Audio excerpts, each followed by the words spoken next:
नमस्कार आदाब, मैं हूं मारिया शकील और आप देख रहे हैं मुकाबला। G7 की बैठक में भारत की अहमियत पूरी दुनिया ने देखी। भारत ने आउटरीच सेशन में ग्लोबल साउथ, ऊर्जा, आईटी, एआई यानी कि आर्टिफिशियल इंटेलिजेंस, एनवायरनमेंट सहित तमाम मुद्दों पर अपनी बात खुलकर रखी। प्रधानमंत्री नरेंद्र मोदी ने 2047 तक विकसित भारत के संकल्प की बात कही। भारत अंतर्राष्ट्रीय मंचों पर लगातार मजबूती से अपनी बात कहता चला आ रहा है। G20 में अफ्रीकी देशों को अहमियत देकर भारत ने ग्लोबल साउथ के एजेंडे को फिर से आगे बढ़ा लिया है। वहीं G7 में भी प्रधानमंत्री नरेंद्र मोदी ने कहा कि ग्लोबल साउथ के मुद्दे को इंटरनेशनल स्टेज पर रखना हमारा दायित्व है। भारत को लगातार G7 की बैठकों में बुलाया जा रहा है, लेकिन अभी तक भारत इसका सदस्य नहीं है। आज मुकाबला में हमारा सवाल है कि G7 कब होगा G8? G7 बैठक में लगातार निमंत्रण, क्या सदस्य बनने का मिलेगा न्योता भारत को? ग्लोबल साउथ का एजेंडा दुनिया ने माना है भारत का लोहा। हमारे साथ स्टूडियो में यहाँ पर मौजूद हैं डॉक्टर जाकिर हुसैन, जो फॉर्मर रिसर्च फेलो हैं Indian council of world affairs में। Brahma Chellaney, strategic affairs expert हमारे साथ हैं। Ashok Sajjanhar, former ambassador. और डॉक्टर अमन चुग हैं, फाइनेंशियल मार्केट्स और इकोनॉमिक्स गुरु।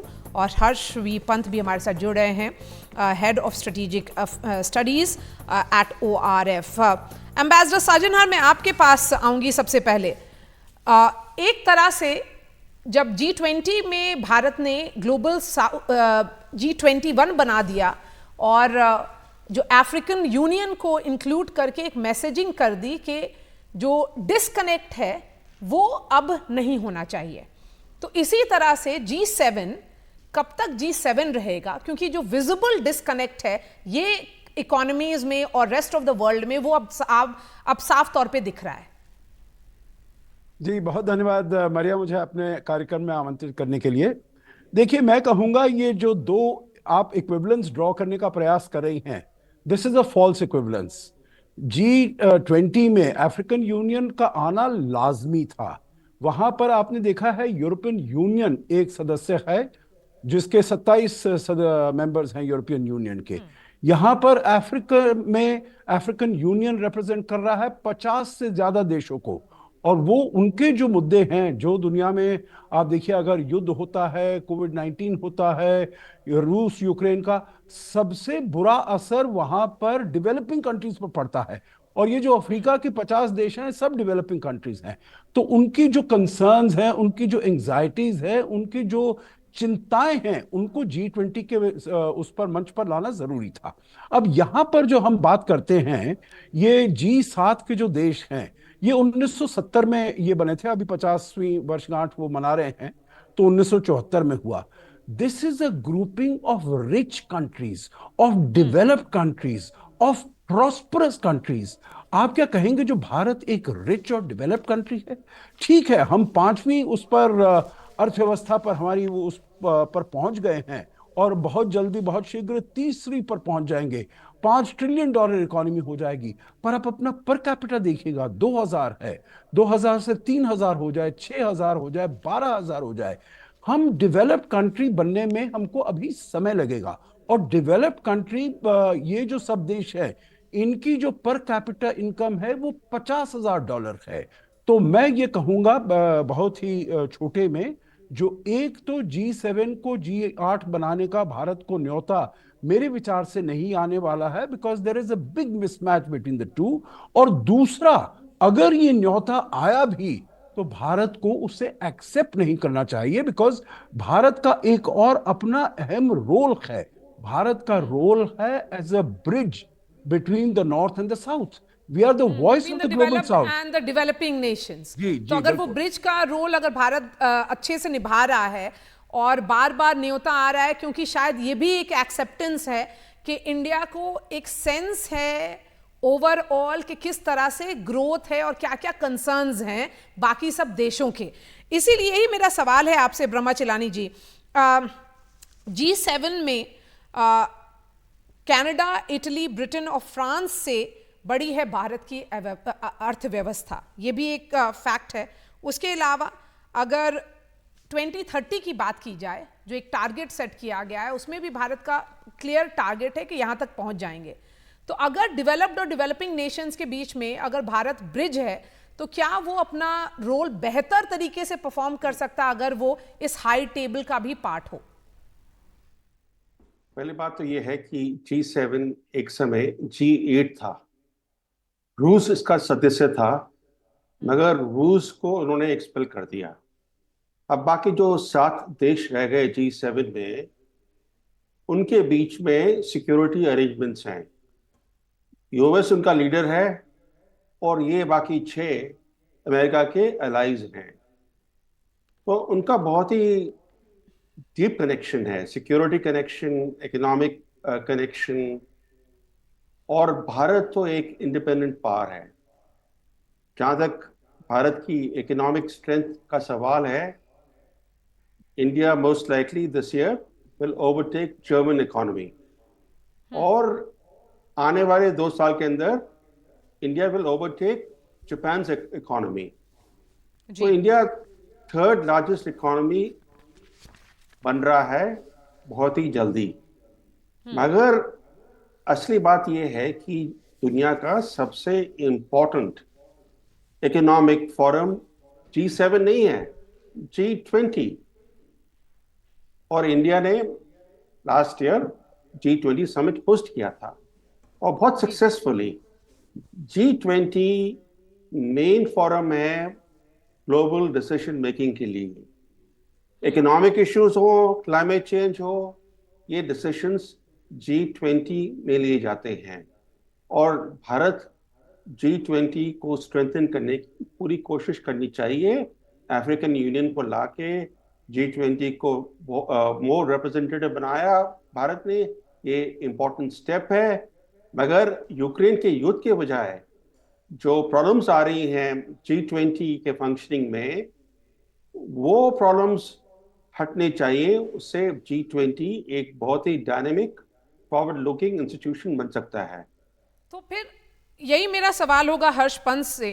हर्ष पंत, तो फिर G7 का रेलेवेंस क्या है, if not just a talk shop? धन्यवाद मारिया। रेलेवेंस देखिए अपने आप में कम ही होता जा रहा है, और इसीलिए जो आउटरीच आप देख रही हैं भारत की तरफ, या जो इटली ने भी आउटरीच करी, जिसमें कि तुर्की को बुलाया और उसके बाद मिडल ईस्ट से देश को बुलाया, अफ्रीकन देशों को बुलाया, तो वो एक लगातार ये कोशिश G7 कर रहा है कि वो कैसे अपनी रेलेवेंस बनाए रखे। जो प्लेटफॉर्म एक समय 70% GDP हुआ करता था, दुनिया का कंट्रोल करता था, वो आज 30% तक पहुंचता जा रहा है, नीचे आ रहा है, पॉपुलेशन वाइज नीचे आ रहा है। किसी भी आप एंगल से उसको अगर किसी भी डिटर्मिनेंट से देखेंगी तो उसमें आपको लगेगा कि इसकी आखिर इसका रोल क्या है। तो रोल, मुझे लगता है जो ब्रह्मा ने कहा कि रोल इसका ये है कि अमेरिका की लीडरशिप में अमेरिका के क्लोज एलाइज एक साथ, जो एक समय सबसे महत्वपूर्ण देश हुआ करते थे, वो आज ग्लोबल गवर्नेंस को अपनी तरफ मोड़ने की कोशिश कर रहे हैं और ज्यादातर अनसक्सेसफुल हो रहे हैं।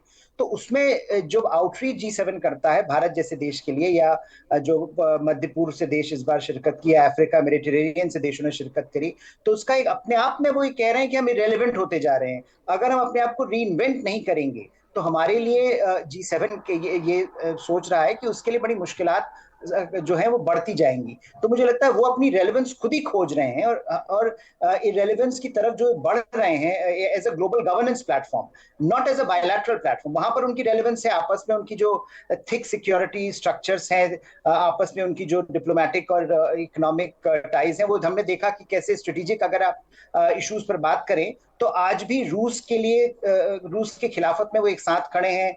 चीन के लिए जब मौका आया, अभी यूरोपियन यूनियन और अमेरिका ने दोनों ने वहां पे ईवी में जो टैरिफ्स लगाए, एक साथ इकट्ठे होकर लगाए। तो कहीं पर वो जो क्रूशल स्ट्रेटेजिक इश्यूज हैं, सामरिक मुद्दे हैं, उस पर वो अभी भी, क्योंकि उनके अंदर आपस में इतनी एक सामंजस्य है, तो वो कर सकते हैं। लेकिन जहां तक ग्लोबल गवर्नेंस की बात आती है, सवाल है कि अगर भारत की ये सारे नेशंस में जो G7 बनाते हैं, भारत एक ही जो इनवाइटेड कंट्री है, उसी के रिश्ते रूस से भी अच्छे हैं और अमेरिका से भी अच्छे हैं। इनफैक्ट रशियन प्रेसिडेंट से कंटिन्यूअस कम्युनिकेशन भी इंडियन प्राइम मिनिस्टर का है। तो क्या दुनिया में जो दुश्मनी का दौर चल रहा है उसे खत्म करने के लिए भारत बड़ी भूमिका निभा सकता है? क्योंकि अगर ग्लोबल रियलिटीज चेंज हो चुकी हैं तो इंडिया का पोजीशन और रिकग्निशन भी तो चेंज हो रहा है और एक्सेप्टेंस भी चेंज हो रहा है। जी बिल्कुल हो रहा है, और उसी का नतीजा है कि हमको बार बार ये प्रधानमंत्री 5वीं बार लगातार वहां पहुंचे जी7 के समिट में। तो रिकग्निशन ये है कि भारत जैसे देश को आपको अपने पास रखना है, साथ रखना है, क्योंकि जो भारत की जो एंगेजमेंट है अफ्रीका, लैटिन अमेरिका, जो ग्लोबल साउथ की बात हो रही थी अभी, वो ग्लोबल साउथ के लिए एक लिंकेज भारत, ये रिकग्निशन है कि जो पश्चिमी देश हैं उनका नैरेटिव ग्लोबल साउथ में नहीं बन पा रहा है, वो नहीं एक्सेप्ट करवा पा रहे हैं। तो भारत जैसे देश को एक कड़ी के तौर पर वो देख रहे हैं। लेकिन भारत के लिए ये सवाल है कि भारत अगर G7 का फॉर्मल मेंबर बनता है तो उसके नुकसान क्या भारत को उसका एक पहले तो मुझे नहीं लगता कि ऐसा कोई न्योता आएगा, लेकिन अगर आएगा तो भारत को सोचना पड़ेगा कि क्या इससे उसको नुकसान, जैसा आपने कहा कि रूस के साथ हमारे अपने इंडिपेंडेंट संबंध हैं, क्या वो रख पाएगा, क्या वो इंडिपेंडेंस जो स्ट्रेटेजिक ऑटोनॉमी है अपनी वो उसको मैनेज कर पाएगा? ये सारे सवाल भारत के सामने खड़े होंगे। तो जैसा आपने कहा कि बिल्कुल सही बात है कि भारत एक ऐसे मोड़ पर खड़ा है जहां पर उसके पास ये संभावना है कि वो आज भी अलग अलग पक्षों के साथ बात कर पाता है। वो संभावना G7 से खत्म हो जाती है। जी डॉक्टर जाकिर हुसैन, उसी तरह से यूएनएससी के मेंबरशिप के बारे में भी कहा जाता है कि भारत को नेचुरली उसका पार्ट होना चाहिए। G7 के कॉन्टेक्स्ट में भी उसी पर बात होती है। लेकिन क्या जो बहुत सारे इंटरनेशनल ग्रुपिंग्स हैं, जैसे क्वाड की चर्चा की जाए, क्वाड में भारत एक अहम भूमिका निभाता है। उसी तरह से G20 में last time Bharat host nation था जिसने एक G20 को G21 बना दिया, एक नया डायरेक्शन दिया है कि एक लार्जर कनेक्ट बना रहे, इररेलेवेंट ग्रुपिंग नहीं हो जाए। उसी तरह से अगर हर्ष ये कहते हैं कि अगर न्योता आएगा तो ये भारत को सोचना पड़ेगा, ऐसा क्यों? देखिए, मेरा मानना है हो सकता है इस मीटिंग में इनडायरेक्टली न्योता दिया भी गया हो, क्योंकि वो इंडिया को अभी फिलहाल एज ए लिवरेज की तरह ले रहे हैं, एज ए इकोनॉमी की तरह ले रहे हैं, फास्टेस्ट ग्रोइंग इकोनॉमी या फास्टेस्ट ग्रोइंग, और as a hedge to China, China के खिलाफ इस्तेमाल करना है। और जहाँ तक रशिया की बात है, वो G7 is enough to handle Russia. तो हमको जो है चाइना के खिलाफ लाना चाहते हैं वो। क्वाड भी उसी का हिस्सा है, लेकिन क्वाड में जो है बहुत सी डेवलपिंग कंट्रीज़ और बहुत सी ग्लोबल साउथ के इंटरेस्ट उसमें इन्वॉल्व है, तब उसमें हम गए हैं, हमारा भी इंटरेस्ट उसमें डायरेक्टली इन्वॉल्व है। अब रही बात, अगर हम उसमें जाते हैं तो हमारी बहुत सी ऐसी वैल्यूज़ हैं जो उनसे मैच नहीं करती हैं। इस वैल्यूज़ को लेकर हम उनके साथ नहीं खड़े। किस तरह की वैल्यूज़? वैल्यूज़ हैं कि हम डेवलपिंग कंट्रीज़ की बात करते हैं, ह्यूमैनिटेरियन की बात करते हैं, डिप्लोमेसी और डायलॉग की बात करते हैं, वार की बात नहीं करते हैं, मल्टीपोलर वर्ल्ड की बात करते हैं, इकोनॉमिक सोशलाइजेशन की बात करते हैं, टेक्नोलॉजी का, जैसे प्राइम मिनिस्टर ने कहा, टेक्नोलॉजी सभी के लिए होना चाहिए, inclusive society for all, AI कहा। तो और तमाम जैसे जो है सोलर अलायंस के लिए हमने बात की, बायोफ्यूल की बात की, तमाम तरीके से हम चाहते हैं कि पूरा डेवलप। तो वो नैरेटिव ये G7 को एक्सेप्टेबल बिल्कुल नहीं एक्सेप्ट है, क्योंकि वो मोनोपोली चाहते हैं। आप देखिए कार्बन टैक्स लगाने जा रहे हैं वो, क्या मतलब है? दूसरी तरफ जो है वो ग्रीन टेक्नोलॉजी जो है वो शेयर नहीं कर रहे हैं हमसे पैसा ले रहे हैं, हमसे दुकानदारी कर रहे हैं। तो वहाँ कहाँ पे उनका इंटरेस्ट जो है ग्लोबल साउथ के साथ या वर्ल्ड के साथ खड़ा हुआ है, जो मल्टीपोलर वर्ल्ड के साथ जा रहा है। तो अगर हम उनके साथ ज्वाइन करते हैं तो हमें नुकसान होगा, लेकिन हम ये भी मान रहे हैं कि वो हमारे बगैर नहीं रह सकते हैं। अभी इसी मीटिंग में बिल्कुल क्लियर हो गया है कि जिस तरीके से फ्रांस और इटली ने हमारे साथ कॉपरेशन किया है, जितने मुद्दों पे बायलैटरल मीटिंग्स में जिस तरीके से बातचीत हुई है, उसमें भारत की पूरी सिचुएशन जाहिर है। और साथ ही साथ भारत ने अपना एक स्टैंड भी क्लियर कर दिया कि हम ज़ेलेंस्की से मुलाकात भी किया और हमने जो है उनको एंडोर्स भी नहीं किया, ना उनकी बातों पे हमने कहीं कुछ कहा। तो वो टाइट रोप वॉक की बात करेंगे, लेकिन पहले अमन चुग, इकोनॉमिक पर्सपेक्टिव के पॉइंट ऑफ व्यू से आपको क्या लगता है, G7 का हिस्सा होना चाहिए या G7 को न्योता मिलना चाहिए भारत को? क्योंकि ये जो हाई टेबल है जिसके ये जो 7 कंट्रीज पार्ट हैं, अगर आप देखिए इकोनॉमिक पोजीशनिंग में भी भारत 4 नेशन से ऊपर है, तो दे नीड अस। अगर जो फास्टेस्ट ग्रोइंग इकोनॉमी है, जो रिफ्लेक्टिव है ग्रोथ पॉइंट ऑफ व्यू से, अगर G7 2030 तक जीडीपी के जापान से आगे जा चुका होगा भारत का तीसरी बड़ी अर्थव्यवस्था बनने का टारगेट है। और उसके अलावा भी हमारा जो पॉपुलेशन है वो 65% आबादी 35 साल से कम है। जो डेमोग्राफिक डिविडेंड की बात करते हैं वो हर तरफ से हमारा एडवांटेज है। नमस्कार है, जय हिंद मारिया जी। देखिए, मैंने ना 2-3 साल पहले भी ये जिक्र किया था, इसको थोड़ा मैं लिंकेज कर रहा हूँ, बड़ा इंपॉर्टेंट रहेगा। जी। अभी रिसेंटली आपने सुना होगा, सऊदी ने एक तरह से जो पेट्रो डॉलर एग्रीमेंट है उस पे एक तरह से रिन्यूअल नहीं किया। बैकडोर एंट्री एक तरह से रशिया सऊदी की एंट्री बनी हुई है। यहाँ पे हमें ये समझना जरूरी है कि जो G7 कंट्रीज हैं जो कि $45 trillion worth of economies of the world represent करते हैं, जिसमें अगले 2 साल में हिंदुस्तान सिर्फ एक यूएस से पीछे रह जाएगा, बाकी सब 6 के 6 हमारे पीछे हो जाएंगे इकोनॉमिकली अगले 2 साल में। मैं 2030 की बात नहीं कर रहा, मैं अगले 2 साल की बात कर रहा हूं, क्योंकि सारी इकोनॉमीज का डाउन टर्न नीचे की तरफ है। यहां से पूरा फाइनेंशियल सिस्टम रीऑर्डर हो रहा है, जिससे कारण जैसे डॉलर हेजेमनी है, यूरो हेजेमनी है, पाउंड हेजेमनी है, धीरे धीरे करके आप समझिए ये जो करेंसीज का जो बोलबाला रहा है, जिसके तहत ये अनलिमिटेड अमाउंट ऑफ प्रिंटिंग कर पाए, वो अब आने वाले समय में नहीं होगा। क्योंकि अब अफ्रीकन नेशंस ने भी ग्लोबली अपना गोल्ड उनके वॉल्ट से विड्रॉ करना शुरू कर दिया है, क्योंकि ये जो फाइनेंशियल सिस्टम है अब धीरे धीरे करके कॉमोडिटी बैग्ड करेंसी की तरफ मूव कर रहा है। ये मैंने 2-3 साल पहले जिक्र भी किया था। एंड अब देखो कि आज जहां ग्लोबली डोमिनेंस ऑफ सर्कुलेशन था डॉलर का, वो भी कम हो गया है। एक्चुअली कम हो या ना हो, अगर वो कम नहीं करेंगे तो हाइपर इन्फ्लेशन में मर जाएंगे। और आप देखो हाइपर इन्फ्लेशन में फंसे हुए, चाहे यूएस है, यूरोप है, और रेट कट करेंगे तो फंसे, रेट बढ़ाएंगे तो वैसे ही फंसे। तो यहाँ पे जो ग्लोबल ऑर्डर जो दोबारा रीशिफ्ट हो रहा है, उसमें जो अफ्रीकन कंट्रीज हैं ये कॉमोडिटी रिच कंट्रीज हैं, और अफ्रीकन नेशंस को ना तो वेस्टर्न वर्ल्ड के ऊपर विश्वास है, ना चाइना के ऊपर विश्वास है, वहां पे उनको हिंदुस्तान के ऊपर विश्वास है। यानी कि वहां पे फोरम में चाहे वो G7 रखें, G8 बनाएं, हिंदुस्तान को लें, हिंदुस्तान को नहीं लें, वो हिंदुस्तान के बगैर नहीं चल सकते। ये एक पहला एंगल है। यानी फाइनेंशियल सिस्टम में उनको हिंदुस्तान की जरूरत है कि एक तरह से अफ्रीकन नेशंस को, रादर अभी किसी सज्जन ने ये भी बोला कि हम पर कैपिटा इनकम में $2000 है। डॉलर छोड़ दीजिए, पर कैपिटा गोल्ड में बताइए। हम हिंदुस्तानी जो हैं वो वर्ल्ड में सबसे टॉप पे हैं। एंड रादर हमारे पास तो रिकॉर्ड फिगर कहती है 30,000 टन। मैं तो कह रहा हूं हमारे पास इतना टन सोना है जो छुपे छुपे घर गृहस्थी में है, जो पर कैपिटा गोल्ड, और रादर जो पर कैपिटा गोल्ड या पर कैपिटा कमोडिटी साइड पे जो ग्लोबल रीऑर्डर शिफ्ट हो रहा है, इसमें आप देखना आने वाले समय में वेस्टर्न वर्ल्ड की हेजेमनी टूट रही है। दूसरा एंगल मैं तो ये भी कहना चाहता हूं कि जिस तरीके से एक्सट्रीम राइट विंग अपॉइंट हो रहे हैं धीरे धीरे करे यूरोपियन यूनियन में, एंड हम समझते हैं कि वहां के religious leaders he ultimately calling the shot करते हैं, जिसको हम डीप स्टेट का नाम देते हैं।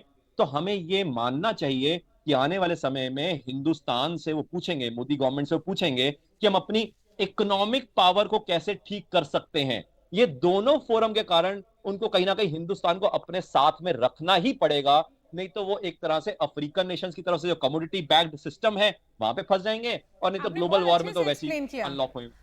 इसीलिए शायद एक इकोनॉमिस्ट की इस डिस्कशन में ज़रूरत थी, क्योंकि वो इकोनॉमिक पर्सपेक्टिव से पूरे चीज़ को समझा सकता है। एम्बेसडर सज्जनहार मुस्कुरा रहे हैं, तो लेकिन इसीलिए वो जो ग्लोबल साउथ पे जो एम्फेसिस है, कल प्रधानमंत्री ने भी स्पष्ट रूप से ग्लोबल साउथ की बात की। तो हम तो सबकी बात कर रहे हैं और सब मंचों पे कर रहे हैं, और उनकी अहमियत बताने के लिए तो G20 को G21 बता दिया गया। अगर ग्लोबल साउथ का कोई चेहरा है वो तो हिंदुस्तान अब बन गया है। तो फिर अगर इकोनॉमिक इम्बैलेंस की बात की जाए गोइंग अहेड, 1970 में एक ग्रुप बनता है जो शायद 2024 में रेलेवेंट नहीं हो। जी देखिए, दो चीजें हैं इसमें रेलेवेंस अगर हम देखना चाहते हैं। एक तो हम ग्लोबल तरीके से देखें, जो ग्लोबली उसका क्या रेलेवेंस है, और मैं समझता हूं जो चाहे इकोनॉमिकली उसका थोड़ा रेलेवेंस कम हुआ है, पहले 50% था जब वो सभी साथ में मिले, अब करीब 30% के आसपास है परचेजिंग पावर पैरिटी में, परंतु स्ट्रेटेजिक टर्म्स में 45% घट करके हो गया है। जी जी, जीडीपी पहले 60% था, अब 45% पर आ गया है इन लोगों का पूरा कलेक्शन है। परंतु फिर भी आप देखिए इतना कम नहीं है, 45% is still a very decent number, आप कंपैरेटिवली वो करें। परंतु दूसरी बात मैं कहना चाहता हूं मारिया, जो इसमें चाहे इकोनॉमिकली कम हुआ हो, परंतु as far as strategic considerations are concern, militarily, politically, technology, उसमें किसी हिसाब से कम नहीं है। वो अभी भी उसका बहुत ही ज्यादा उसका क्लाउड है और प्रोफाइल है। सो आई थिंक अगर ग्लोबली देखा जाए, G7 continues to be a very relevant institution. दूसरी बात मैं कहना चाहूंगा जो भारत के नजरिए से, देखिए भारत क्या चाहता है। हम we are progressing in the direction of विकसित भारत 2047। हमें क्या चाहिए? हमको टेक्नोलॉजी चाहिए, उसी के बारे में प्रधानमंत्री ने भी बोला, आर्टिफिशियल इंटेलिजेंस चाहिए, टेक्नोलॉजी चाहिए, हमें कैपिटल चाहिए, हमें मार्केट्स चाहिए। वो हमें कहाँ से मिल सकते हैं? वो हमको यूरोप से मिल सकते हैं, वो हमको अमेरिका से मिल सकते हैं, वो हमको G7 से मिल सकते हैं, वो हमको रूस से नहीं मिल सकते हैं, वो हमको चीन से भी नहीं मिल सकते हैं। सो इसीलिए अगर मैं समझता हूं अपने लिए भारत के लिए क्या सबसे फायदेमंद है, वो है G7 के साथ मुझे अपने संबंधों को बहुत अच्छा बनाना होगा। तीसरी बात है जो अगर मैं कहूं, मैं अगर उनसे जाकर मिल लेता हूं, भारत अगर उनसे जाकर मिल लेता है, I think it is going to be a lose-lose proposition for both the G7 as well as India। क्योंकि भारत जो है वो उसका जो है, आपने अभी बताया, voice of global south summits हमने 2 ऑर्गेनाइज किए हैं और हम मुखर आवाज बनकर ग्लोबल साउथ की उभरे हैं। और G7 को भी ये पता चल गया है that without getting the global south on board, they will not be able to move forward। उनकी अपनी जो है पहचान है, पहुंच है, वो उसको पूरा नहीं कर पाएंगे और वो खुद भी प्रयास कर रहे हैं। But one of the ways to reach to the global south is also India. देखिए उनको without India becoming a member of G7, सारा जो फायदा है वो एसोसिएशन का वो उनको मिल रहा है। बिकॉज भारत को 5वीं बार लगातार India is the only country which has जो been बार-बार जिसको invite किया जा रहा है। successfully लेकिन for 5 G7 times। हिरोशिमा से लेकर G7 इटली तक, बीच में इंडिया ने ऑर्गेनाइज कर दिया G20। तो रियलिटीज चेंज हो गई हैं, realities doctor Zakir Hussain shift हो चुकी हैं। G7 हिरोशिमा मैंने भी कवर किया, वहां पे जेलेंस्की जिस तरह से इस तरह से भी क्यूरियोसिटी थी और हीरो थे, उससे ज्यादा हिरोशिमा में इंडिया स्टोरी पर क्यूरियोसिटी थी जी। सब लोग वहां पर जानना चाहते थे कि प्राइम मिनिस्टर नरेंद्र मोदी क्या प्रपोजल लेकर आए हैं और क्यों नहीं स्टैंड ले रहे हैं रशिया यूक्रेन वॉर में। तो इंडिया को सब लोग देख रहा है, नजर इंडिया की तरफ है। उस वक्त से आज की रियलिटी में कितना फर्क है, और आप कैसे मानते हैं कि एक प्रधानमंत्री नरेंद्र मोदी जब वहां पे पहुंचे हैं, वो 3rd टर्म के प्राइम मिनिस्टर हैं, तो उनकी जो पोजीशनिंग है वर्ल्ड लीडर्स में वो भी बहुत ही डिफरेंट है। अब एक तो कंटिन्यूटी की नज़र से है, दूसरी स्टेबिलिटी की नज़र से है। तो ये दोनों नज़र से भारत एक ऐसा डेस्टिनेशन की तरह से सामने आ रहा है कि दुनिया इसके ऊपर ट्रस्ट कर सकती है। नंबर 2 जो है 88% ग्लोबल साउथ में 88% पॉपुलेशन आती है। उसकी अगर हम लीडरशिप लेते हैं, जैसे नॉन अलाइनमेंट में हम वो बात नहीं कर रहे हैं, लेकिन कहीं ना कहीं वो आवाज़ अगर हम उभर के आते हैं तो हमारी कहीं न हर जगह सही कहा। अभी हम लोग का जो पूरा इकोनॉमिक पॉलिसी है वो नॉन अलाइन पर है। हाँ, 88% पॉपुलेशन ग्लोबल साउथ में है। तो अगर हम उसकी लीडरशिप लेते हैं हमारे पास और लेते हैं क्या हमने रिप्रेजेंट किया है, तो कहीं ना कहीं G7 जो कि परेशान है अपनी वर्चस्व स्थापित करने का, मोनोपोली करने के लिए, मार्केट के लिए, कैपिटल के लिए, रिसोर्स के लिए, ये कहाँ जाएगा? ये फर्दर इंडिविजुअल कंट्रीज को कांटेक्ट नहीं करेगा। वो चाहेगा कि एक लीडर आए। तो इंडिया इसमें सामने आ रहा, उनके सामने चाइना भी सामने खड़ा हुआ है। तो इंडिया को इस तरीके से, अब मैंने कहा कि इंडिया को एक वैल्यू बेस्ड सिस्टम इसने डेवलप किया है। ना तो ये चाइना के खिलाफ जाएगा, क्योंकि हमको जो है 20 साल की 2047 तक पीस चाहिए। उसके लिए हमको जो है चाहे जो डिप्लोमेसी की तरह, चाहे डायलॉग की तरह, चाहे टेक्नोलॉजिकल डेवलपमेंट की तरह, चाहे जैसे भी डिटरेंस की तरह हमको मेंटेन करना है। और G7 के ऊपर कोई भरोसा भी नहीं किया जा सकता, कल हमारे ऊपर सेक्शन लगा दे। They are mostly non-reliable countries. That's very interesting. That's very interesting. हर्ष पंत, ये जो G7 nations है वो non-reliable भी हैं। देखिए, अंतरराष्ट्रीय राजनीति में कोई रिलायबल नहीं होता। I think we have to get out of this mindset that countries are going to, कोई रिलायबल नहीं होता। हाँ, तो उसमें चाहे वो रूस और चीन हो, चाहे G7 कंट्रीज हो, सब अपने अपने नजरिए से अपने अपने इंटरेस्ट को आगे बढ़ाएंगे। भारत को भी अपने हितों को आगे बढ़ाना है। सवाल ये है कि हमारे पास अपॉर्चुनिटीज और हमारे चैलेंजेस क्या हैं, उसके हिसाब से हमको डिसाइड करना है। और मुझे लगता है कि G7, जैसा अभी मास्टर सज्जनार भी कह रहे थे, हमारे मतभेद हो सकते हैं, लेकिन हमको वो कंट्री, हमारे बायलैटरल रिलेशनशिप्स आप देखिए, इंडिविजुअल G7 कंट्रीज के साथ हमारे बायलैटरल रिलेशनशिप कितने अच्छे हैं इस समय। फ्रांस हो, इटली हो, अमेरिका हो, जापान हो, कनाडा को आप छोड़ दें तो बाकी सारे देशों के साथ हमारे संबंध बहुत अच्छे बायलैटरल हैं। तो उसमें चाहे आपको तकनीक चाहिए, कैपिटल चाहिए, फाइनेंस चाहिए, उसके लिए वो अवेलेबल हैं। दूसरी चीज बारे जो एक चीज मुझे लगता है, जो जिसका आपने जिक्र किया कि प्रधानमंत्री मोदी वहां पहुंचे, थर्ड टर्म में पहुंचे, अपनी थर्ड टर्म में गए, एक कंटिन्यूटी स्टेबिलिटी का मैसेज दिया। आप वहां पर दूसरे देशों की हालत देखिए। फ्रांस की हालत खराब है, इमैनुअल मैक्रोन ने अपना चुनाव घोषित कर दिया है। जर्मनी की हालत खराब है, यूरोपियन संघ के इलेक्शंस के बाद ओलफ शोल्स की घरेलू राजनीति में हालत खराब है। कनाडा में ट्रूडो हारने वाले हैं अगले चुनाव में, ऋषि सुनक हारने वाले हैं। तो जो उनकी डोमेस्टिक चैलेंजेस हैं वो इस समय इतने बड़े हैं कि बहुत ज्यादा है। तो शायद भारत उसमें भी एक मैसेजिंग है। इसी बात पर एक छोटा सा ब्रेक लेंगे और democracy के तौर पर मुकाबला में चर्चा जारी रहेगा। हमारा सवाल ये है कि G7 कब बनेगा G8, क्योंकि लगातार भारत को इनविटेशन आता रहा है कि आप G7 में पार्टिसिपेट करिए, लेकिन क्या भारत बनेगा एक सदस्य G7 का? इसी बात पर चर्चा जारी रहेगी। एक छोटा सा ब्रेक और फिर वापस आएंगे।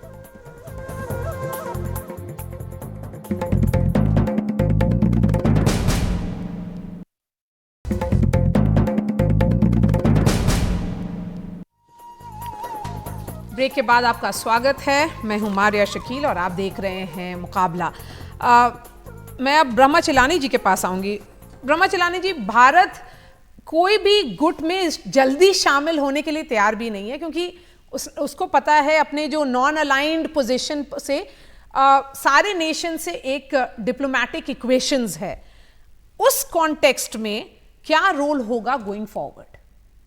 G7 की अगर उसमें देखिए, हमेशा इनविटेशन मिलता रहेगा, एजेंडा सेटिंग भी किसी तरह से होता रहेगा। अगर प्राइम मिनिस्टर एक लाइन देते हैं AI फॉर ऑल, वो शायद हर जगह के न्यूज़पेपर्स में बिग हेडलाइन है। दुनिया में डिविजन्स बढ़ रहे हैं, ट्रेड और इन्वेस्टमेंट फ्लोज का डायरेक्शन बदल रहा है, दुनिया बदल रही है, बैलेंस ऑफ पावर बदल रहा है। इस समय बहुत ही चैलेंजिंग सिचुएशन है दुनिया में, और जिस तरह से आप ये डिविजन्स को नेविगेट करते हैं, इससे आपके विदेश नीति पर डायरेक्ट असर पड़ेगा। तो इस सिचुएशन में ये कोई आसान काम नहीं है कि आप अपना इंडिपेंडेंस रखें। इंडिपेंडेंट फॉरेन पॉलिसी रखना भारत के हितों के लिए बहुत ही ज़रूरी है। वेस्टर्न देश भारत के लिए इम्पोर्टेंट है, जापान भी इम्पोर्टेंट है, साथ में रूस भी इम्पोर्टेंट है। तो जिस तरह से भारत इस चैलेंज को एड्रेस करता है, वो इशू भारत के फ्यूचर के लिए बहुत ही इम्पोर्टेंट, बहुत ही क्रिटिकल है। तो अगर डायनामिक सिचुएशन है और तो फिर किस इशू पर ये ग्रुपिंग्स अब डिसाइड नहीं होगी, if not economy? Aman Chugh, economy he decide करेगा कि किस बेसिस पर ये ग्रुपिंग होगी। जब 1970 में ये G7 बना, उस वक्त भी ये जो देश थे जीडीपी के पॉइंट ऑफ व्यू से सबसे स्ट्रांग थे, लेकिन अभी नहीं है। अब भारत 4 जो इसमें देश है उससे ऊपर है, जैसे कनाडा, इटली, ब्रिटेन, फ्रांस से बड़ी है भारत की अर्थव्यवस्था। इसको 2-3 एंगल से समझते हैं। देखिए, हमने वेस्टर्न वर्ल्ड से कहा कि हमें स्पेस टेक्नोलॉजी दे दो, उन्होंने नहीं दी, हमने अपनी बना दी, उनसे बेहतरीन बना दी। फिर भारत ने कहा कि हमें आत्मनिर्भर, फिर हमने कहा कि ओके, स्पेस टेक्नोलॉजी आपने नहीं दी, हमें डिफेंस इक्विपमेंट की टेक्नोलॉजी दे दो, नहीं दी, हमने उनसे बेहतर बना दी, आज हम एक्सपोर्ट कर रहे हैं। सिमिलरली आज हम उनसे कह रहे हैं भैया, बायोफ्यूल से लेके आर्टिफिशियल इंटेलिजेंस से लेके टेक्नोलॉजी से लेके, भैया हम पहले मांग रहे हैं, हमारे साथ सहायक बन जाओ, इकट्ठे ज्वाइंटली करते हैं, नहीं दोगे, नहीं ज्वाइंटली करोगे तो हम बना देंगे। और उनको समझ आता है कि ये बना दे। साथ में इसी एंगल से ये भी समझो, मेरे को याद है 2008 में जब ग्रेट फाइनेंशियल क्राइसिस आया था, मैं वन ऑफ द लीडिंग जी। प्राइवेट सेक्टर बैंक्स के सीनियर पोजीशन पे रहा, और मैंने तब ये देखा डेरिवेटिव्स में, ट्रेजरी में, कि वर्ल्ड में जो ग्रेट फाइनेंशियल क्राइसिस आया उसके बाद धीरे धीरे करके वेस्टर्न वर्ल्ड को ये समझ आएगा कि जो उनका एडम स्मिथ इकोनॉमिक्स मॉडल है, जिसको वो कैपिटलिज्म कहते हैं या चाइना से कम्युनिज्म कहा जाता है, ये धीरे धीरे करके उनको पता है कि भैया कैपिटलिज्म और कम्युनिज्म का कोई फायदा नहीं, हर 5 साल के बाद रिसेशन आता है।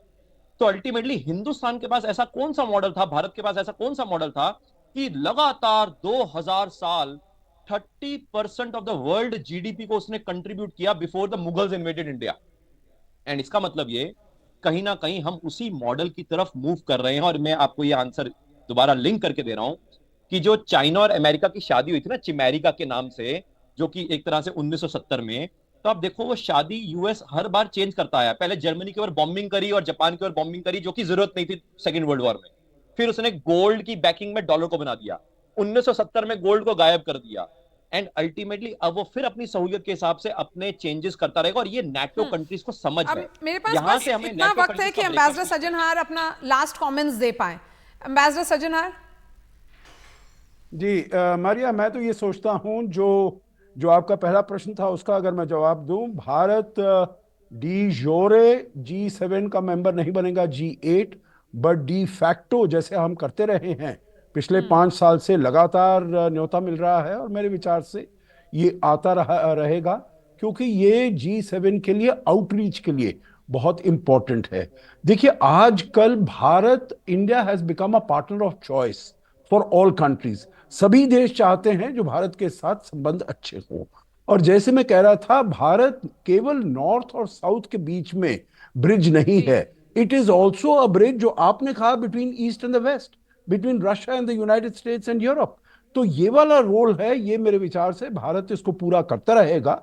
And I think it will be beneficial for India. It will be beneficial for peace, security, economic development, and growth in the world. Without being officially a big brother, एक ऐसी भूमिका जो इवॉल्विंग भूमिका है, जैसे global south का अगर आवाज बन गया है भारत, तो इसलिए क्योंकि वहां पर म्यूचुअल रिस्पेक्टेबिलिटी से इक्वेशन बना है, तो इसीलिए बहुत ही इंटरेस्टिंग इक्वेशंस है। और जैसा ब्रह्मा चिलानी जी ने कहा, ये इवॉल्विंग सिचुएशन है, वर्ल्ड इज चेंजिंग, जो पुराने ग्रुपिंग्स है वो भी बदल रहे हैं। हमारे साथ जुड़ने के लिए बहुत बहुत शुक्रिया डॉक्टर जाकिर हुसैन यहाँ पर, ब्रह्मा चिलानी जी, अशोक सज्जनहार, अमन चोग और हर्षवी पंत।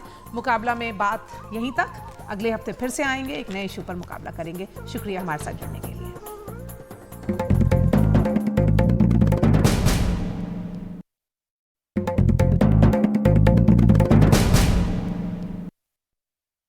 लगातार ये कोशिश G7 कर रहा है कि वो कैसे अपनी रेलेवेंस बनाए रखे। जो प्लेटफॉर्म एक समय 70% जीडीपी हुआ करता था, दुनिया का कंट्रोल करता था, वो आज 30% तक पहुंचता जा रहा है, नीचे आ रहा है, पॉपुलेशन वाइज नीचे आ रहा है। किसी भी आप एंगल से उसको अगर किसी भी डिटर्मिनेंट से देखेंगी तो उसमें आपको लगेगा कि इसकी आखिर इसका रोल क्या है। तो रोल, मुझे लगता है जो ब्रह्मा ने कहा कि रोल इसका ये है कि अमेरिका की लीडरशिप में अमेरिका के क्लोज एलाइज एक साथ, जो एक समय सबसे महत्वपूर्ण देश हुआ करते थे, वो आज ग्लोबल गवर्नेंस को अपनी तरह से अपनी तरफ मोड़ने की कोशिश कर रहे हैं और ज्यादातर अनसक्सेसफुल हो रहे हैं।